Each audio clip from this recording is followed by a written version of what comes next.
and welcome to the World Builders Library. I'm Lewis Nichols. I have a degree in history and philosophy from Oklahoma State University. Go Pokes! I mention that because today I'm putting it to use. In Dungeons and Dragons and other TTRPGs, religion is usually pretty basic. It's usually a list of gods and the things that they are the gods of. In 5e, even a cleric might not be tied to a particular god or religion. It's the domain that matters. The role a god plays in a domain is open to interpretation. There can be as much to building a religion in your game as you want there to be. We are talking about advanced concepts today, but there is a lot of middle ground. You can create and observe a few religious holidays. You can create semi-divine beings to interact with the mortal world. When introducing some NPCs, note the trappings of their religion. Maybe a shopkeeper wears an amulet showing his devotion to the god of trade. Maybe a statue of Rufus, the pet dog of the god of justice, stands outside the city's courthouse.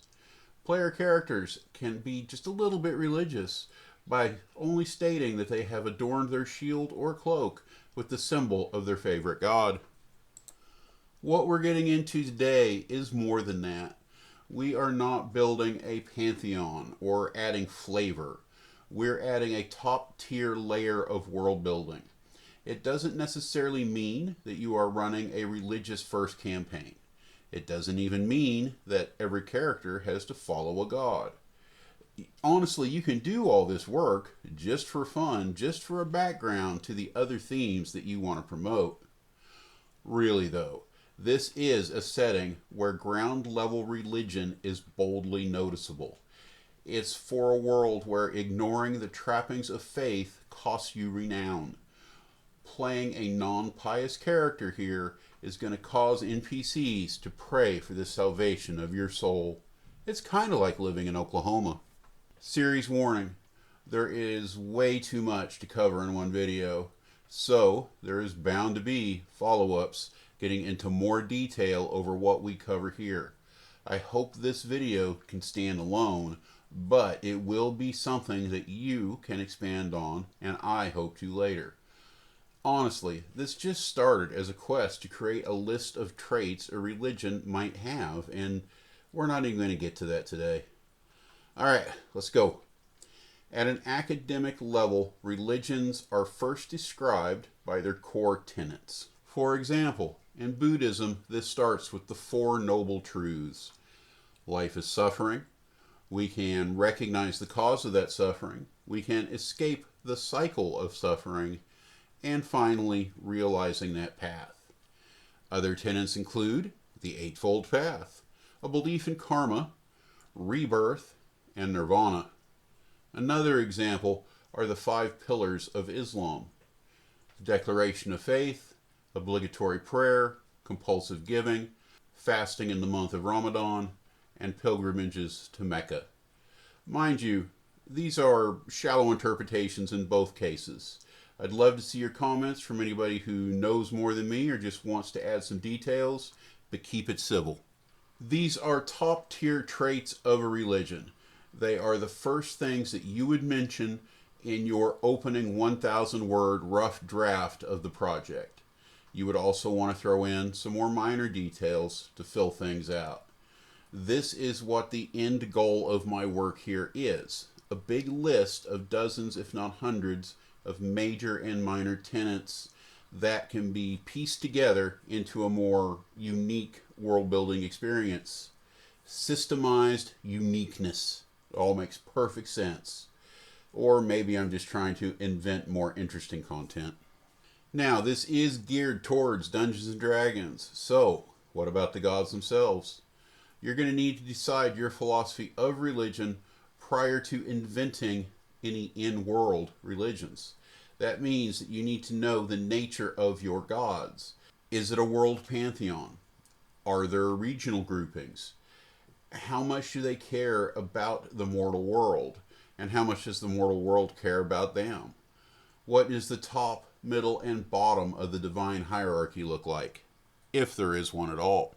Are the gods the headwaters of the religion, or are they just part of it? In other words, did the god or gods say, hey, worship me? Or was the religion just a fit for some particular group of gods? You can have a situation where there are gods, but at the same time, a spiritual way of living develops. Then, some people who follow that path also worship some gods. Over a period of time, things get so intertwined that most people just mush it all together like it started that way. I'm looking at you, Santa Claus. You too, Easter Bunny. By the way, this is supposed to be complicated with lots of gray area to play with. We're dealing with reality bending powers. It doesn't have to make sense, and mortals will rarely understand the details. Neither will the player characters or the players. If you've built an in-depth religion and your high priests don't argue matters of faith, you may have failed.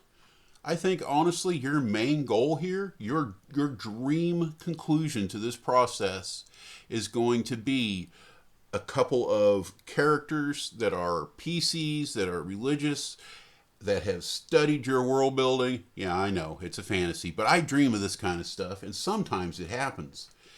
But these two guys, gals, you get the idea, having an in-character, in-depth argument about the tenets of their religion, the religion that you created. That's the dream.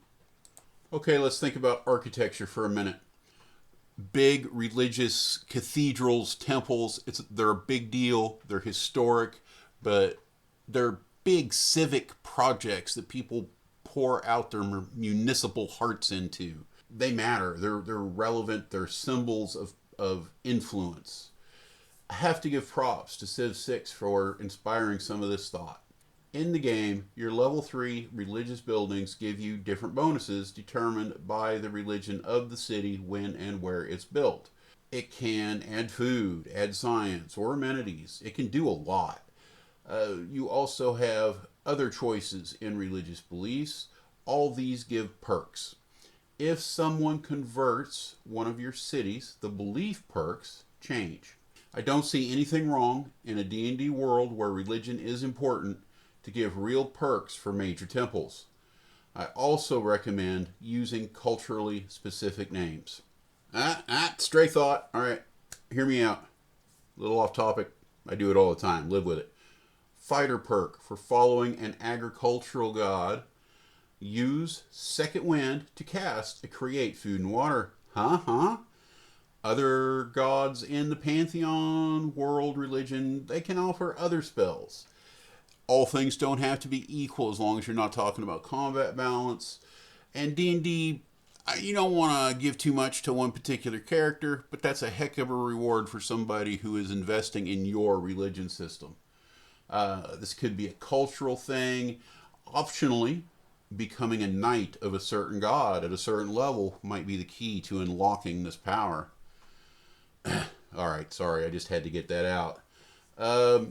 Invent or steal names for those top tier temples. I use the word cathedral a lot, but that's just because I haven't made up a better list yet. I'll get around to it. World building is not something that you're ever going to finish because there's always one more thing to do. All right, the practical role of religion. In the real world, religion can serve as a coping method for difficult times. It's an answer to the big questions or a means to understanding. It doesn't have to be the truth for it to make us feel better if we believe that it's the truth. It's also cultural identity. One reason religion is often intertwined into nationalist movements. Let's face it, especially in the past, most people are the religion of their parents. In a fantasy religion, you can do all of the same things. Civ 6 also offers some guidance into this one. Religious choices can bolster things like culture, science, education, diplomacy, wealth, peace, and agriculture. I'm sure there's a lot more that could be added to that list. I might pick one of these as a religious prerogative early and base decisions around it. You might also do the opposite and pick out what fits after other development is already done. Remember, when you start, you will make changes. The first 1,000 words is very much a rough draft. You're going to be revisiting your thinking well into the campaign or novel writing. All right, let's take this baby for a walk. and build the religion of Foynism. The Foyne is a major river with a number of small states scattered along its 1,500-mile stretch before it releases into the Vile Sea. Over time, Foynism has become the primary identifying trait of this river culture. Historically, flooding is a problem, with catastrophic events happening roughly once per generation or about every 30 years. These events can kill thousands, wiping out villages, shattering families, and ending governments. As such, the first tenet of the religion is the Dahlia, or final path. This is the death ritual of the faithful. It involves the preparation of the body, a 3-month interment, and cremation, marking the end of the mourning period. Oatley, the crocodile god, or god of death, is venerated as part of this process, but not the central figure. There is no figure, it's the process, that's what matters. His role is overseeing the preparation and annihilation of the soul, mirroring the plight of the physical form. We also have river temples. These great sandstone block temples exist all up and down the river. New temples are always under construction. The dead are kept here while they await cremation, but these are not temples of Oatley, nor are they dedicated specifically to Chevron, the river goddess. Instead, they serve the entirety of the faith. The temple grounds usually host temporary housing for those who lose their homes in flooding. They also often maintain granaries and orphanages. For rituals, we have river bathing.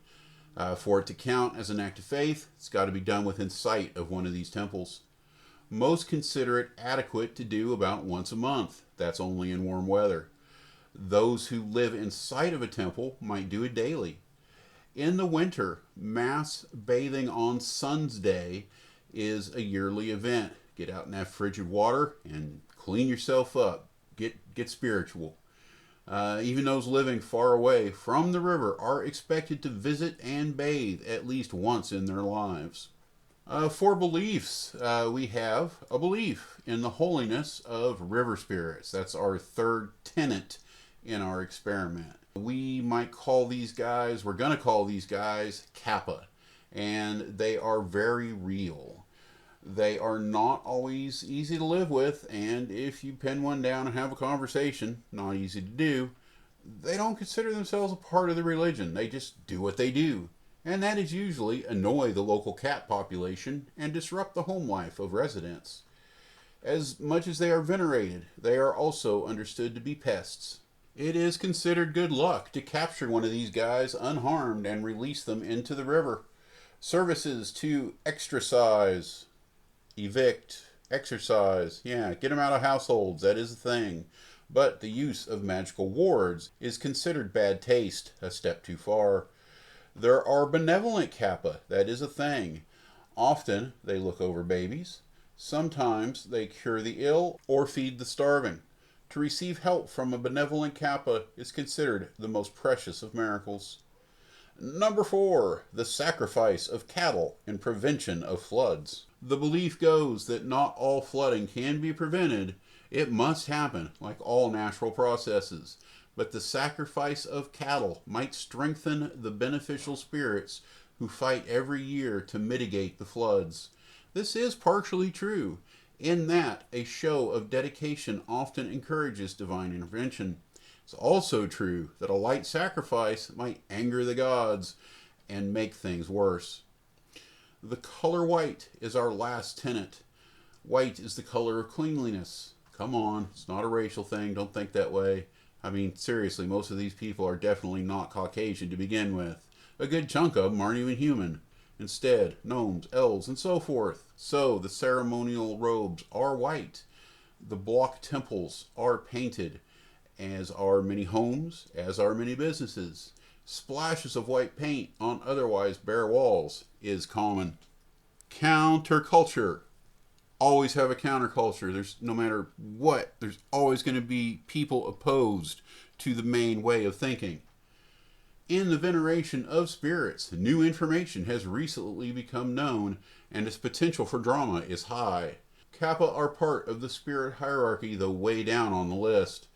In many parts of the world, they answer to Regnod, god of thieves. This deity is known to the river, just not part of their religion. As spirits in this region, the local Kappa also fall under the command of a river Emus. His name is Hemocles. Emus are the top dogs among spirits. This being is essentially the grid operator for the river. It's a natural intelligence that monitors things like erosion, water clarity, etc. Trying to cause problems, a group of Kappa have recently outed the Emus, possibly sparking a movement to embrace the powerful being as part of the religion. Some people are going to like it, some people won't. There's going to be arguing, there's going to be entertainment value. The lesson here is that every layer of your world building is a chance to add depth and conflict to the world that you present to your players. It might be background information, it might be something that drags them in, it might be NPCs altering their opinion of the players based on the players' opinions on these things that they really have no control over. This is where a complicated mosaic of factions come from. This is the chaos in which drama thrives. Alright, we didn't hit 1,000 words. We didn't plan to. It's enough for a project inside of a project. Choosing religion first, we have set up a potentially awesome campaign setting. Now, maybe you are just going to be chasing river pirates as part of the campaign, hunting monsters. But the question is, are your PCs going to buy a cow for the annual sacrifice? Will they remember to state that they are bathing monthly? Will you have your NPCs call them out if they falter? The most important world building question that we're going to ask today is the next step in this process finally the creation of our list, for my list for the development document. I feel like it might be, but I thought that the last time and we ended up with this. I'll have to let it percolate a bit, but I suppose my hope is going to be for about a month from now, a video going over ideas for main temples, core tenants, or something similar. Thank you everybody for joining me today. I've had a really good time. My goal, as always, is not to tell you what to do or what you're doing wrong or how to do something at all. I just want to add some little tiny bit of inspiration to your already amazing world building process. You are all important people in this world with great ideas and brilliant imaginations. You make it a better place. I hope you all have a wonderful day. Cheers.